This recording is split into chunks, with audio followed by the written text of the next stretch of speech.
Assalamualaikum warahmatullahi wabarakatuh. Perkenalkan, nama saya Burhan Habib dari kelas 11.5. Di sini saya akan membacakan monolog yang berjudul Hukum berkeadilan tetapi untuk siapa?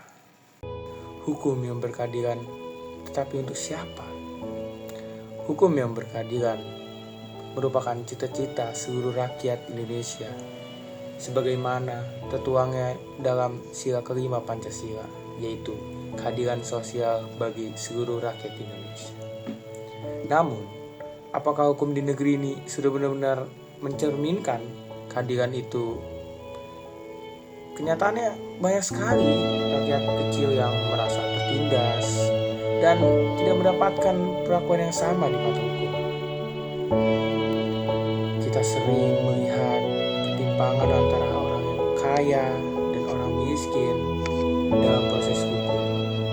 Masyarakat kecil sering mendapatkan hukuman yang berat hanya karena kesalahan sepele, sedangkan pejabat-pejabat yang terjerat kasus korupsi justru mendapatkan keringanan atau kebebasan dengan alasan tidak cukup bukti.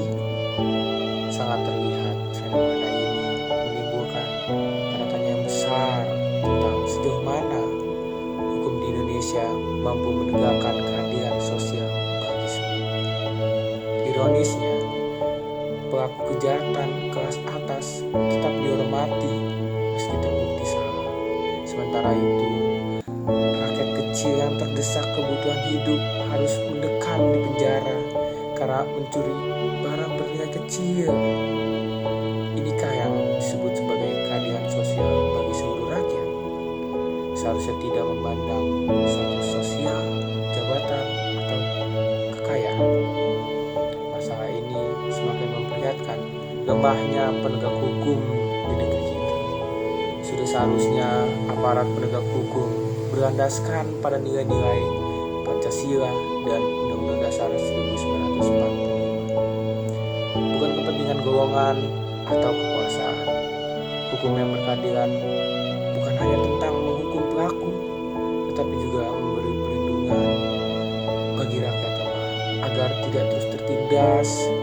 Di manakah nilai kemanusiaan yang nurani, hukum yang sejati? Jika hukum benar-benar ditegakkan dengan adil, maka rakyat akan percaya pada negaranya.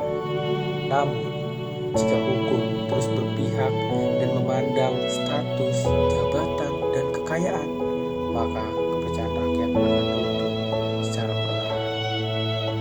Hukum yang berkeadilan bukan sekedar aturan tertulis, tetapi cermin nurani bangsa. Keadilan sejati hadir ketika hukum tidak memihak pada kekuasaan, melainkan berpihak pada kebenaran. Jika hukum masih bisa dibeli dan nurani bisa ditukar dengan jabatan, keadilan hanya akan menjadi slogan kosong tanpa makna.